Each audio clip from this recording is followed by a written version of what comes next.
आजच्या काळाची सांगावीशी वाटते. सेट, सेटिंग आणि सोर्स हे 3 शब्द आहेत. एखादा आजार जर तुम्हाला झाला तर तुम्हाला कसा सेट मिळतोय उपचारांचा, त्यावर बरंच अवलंबून आहे. जर तुम्हाला चांगला डॉक्टर मिळाला तुमच्या नशिबात असेल तर तुम्ही लवकर बरे व्हाल. तुम्ही म्हणाल का एखाद्यानं जावं डॉक्टर काय दुखतंय? हा डोकं दुखतंय.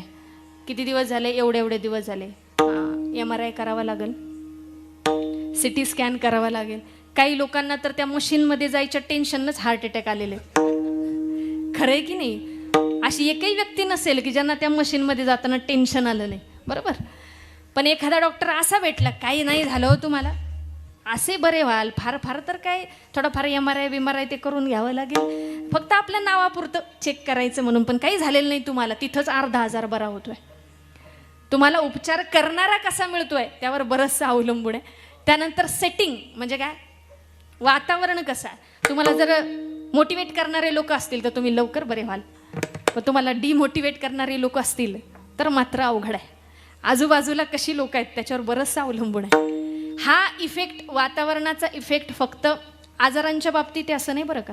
तुम्ही रामायणात जा, तुम्ही महाभारतात जा, रोजच्या जगण्यात वातावरणाचा इफेक्ट आहे. इलेक्शन असलं, रिझल्ट दुसऱ्या दिवशी आहे, आदल्या दिवशी एकमेकांना फोनाफोनी असते, या गावातून त्या गावात, या नातेवाईकाकडून त्या. काय वातावरण कसं आहे?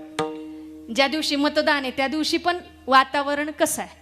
वातावरणावर बरंच अवलंबून आहे. महाभारतामध्ये जाल तर कर्ण माहीत नाही अशी एकही व्यक्ती इथं नाही. म्हणजे आमच्या पिढ्यांना तर आम्ही लहानपणी कर्ण कुठं पाहिला पहिल्यांदा? महारथी कर्ण तो महानो से महान. तेव्हापासून कर्ण कळायला लागला. काय अद्भुत असं रसायन आहे कर्ण म्हणजे. 18 दिवस महाभारतातलं युद्ध चाललं. 14व्या की 15व्या दिवशी काहीतरी कर्णाकडे नेतृत्व आलं, आणि कर्णाकडे ज्यावेळी नेतृत्व आलं, सगळ्यांच्या इच्छा, आकांक्षा, अपेक्षा उंचावल्या की कर्णाकडे नेतृत्व आलं म्हणजे युद्ध जिंकण्याचे चान्सेस वाढले. हा जो कर्ण होता तो उत्तमोत्तम योद्ध्यांपैकी एक असलेला होता, आणि तो उत्तम असा योद्धा होताच. पण पुन्हा बैठक बसली कौरवांच्या पार्टीची, सगळ्यांची मिटिंग झाली. म्हणे हा कर्ण जरी उत्तम योद्धा असला तरी त्याला सारथी चांगला मिळाला पाहिजे, बरोबर ना? कारण समोर कोण आहे? अर्जुन आहे. सारथी कोण आहे? साक्षात भगवान परमात्मा आहे. आणि तो अर्जुनाला मोटिवेट करणारा आहे, बरोबर ना? तो अर्जुनाला सांगतोय की समोर तुझे सगळे आप्त स्वकीय दिसत असले तरी ते अधर्माच्या बाजूने आहे. त्यामुळे यदा यदा ही अर्जुनाला बळ देणारा सारथी अर्जुनासोबत आहे. त्यामुळे कर्णाला सुद्धा चांगला सारथी मिळाला पाहिजे. मग त्या मीटिंगमध्ये ठरलं की म्हटले शल्य नावाचा जो राजा आहे त्याचं नाव फायनल झालं. हा उत्तम सारथ्य करतो आणि याला द्या सारथ्य करायला. शल्यानं सारथ्य करायला मान डोलावली. शल्य म्हटलं हो सारथ्य करायला मी तयार आहे. पण हा जो शल्य होता तो कौरवांचा मांडलिक होता, म्हणजे तो कौरवांच्या बाजूनं लढत होता. तो कौरवांचा मांडलिक होता फक्त, म्हणजे फक्त शरीरानं कौरवांच्या बाजूनं होता, मनानं मात्र पांडवांच्या बाजूनं होता. शल्य म्हटला मी सारथ्य करायला तयार आहे, तुम्हाला बोलायला जागाही ठेवणार नाही, असं उत्तम सारथ्य मी करून दाखवेल. फक्त माझी एक अट आहे. अट काय? अट अशी आहे की सारथ्य करताना मी काहीही बडबडेल. सारथ्य करताना मी काहीही बडबडेल. कर्ण म्हटलं काही बोलू द्या, मला सारथ्य चांगलं होण्याशी मतलब आहे. युद्ध सुरू झालं. कर्णानं आपल्या पात्यातले बाण काढले, बाण सोडायला सुरुवात केली. जसे काही कर्णानं बाण सोडायला सुरुवात केली तसे शल्यानेही त्याचे वाघबाण सोडायला सुरुवात केली. तू काय सुतपुत्रच आहेस? तुझ्याकडून झाले काय आजपर्यंत? काही नाही. आजपर्यंत तू पळकुटेपणाच केलाय, इथून पुढे तू तेच करणार आहे, तुझ्याकडून काही होणार नाही. असे काय वाघबाण सुटले, असे काय वाघबाण कर्णाच्या कानामध्ये गेले की कर्णाचा सुद्धा तेजोभंग झाला. मग रथात चाक अडकणं वगैरे त्या गोष्टी पुढच्या. कर्ण भिडता समरांगणी, कर्ण भिडता समरांगणी, कर्ण भिडता समरांगणी, कर्ण भिडता समरांगणी.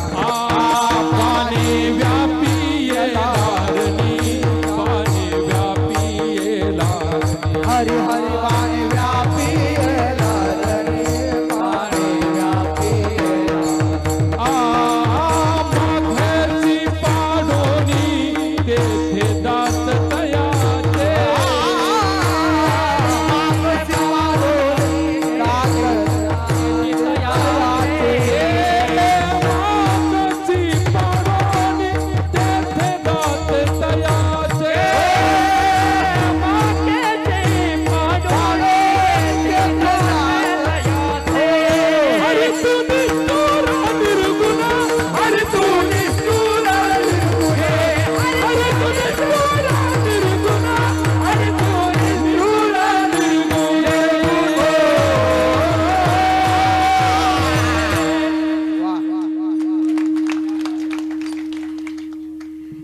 कर्णाचा सुद्धा काय झाला, तेजोभंग झाला. आपला मुद्दा होता वातावरणाचा इफेक्ट. खूप असतो बरोबर ना. वातावरणाचा इफेक्ट किती आहे. मागच्या वर्षीचं कीर्तन ओपन ग्राउंडला होतं, आत्ताचं कीर्तन बंदिस्त आहे. पण वातावरण कुठलंही असू द्या, ठिकाण कुठलंही असू द्या, ते वातावरण निर्माण करणारी माणसं असतील तर ते आपोआप तयार होते. म्हणून तो वातावरणाचा इफेक्ट आहे. तुमच्या आजूबाजूला कशी माणसं आहेत त्याच्यावर बरंचसं अवलंबून आहे. आणि म्हणून जेव्हा जेव्हा आमच्या कानावर रील्स आमची पिढी स्क्रोल करते करते कानावर पडतं, दुःख अडवायला उंबऱ्यासारखा मित्र बनव्या गारव्या, वाट चुकणार नाही जीवनभर तुझी, एक तू मित्र कर आरशासारखा.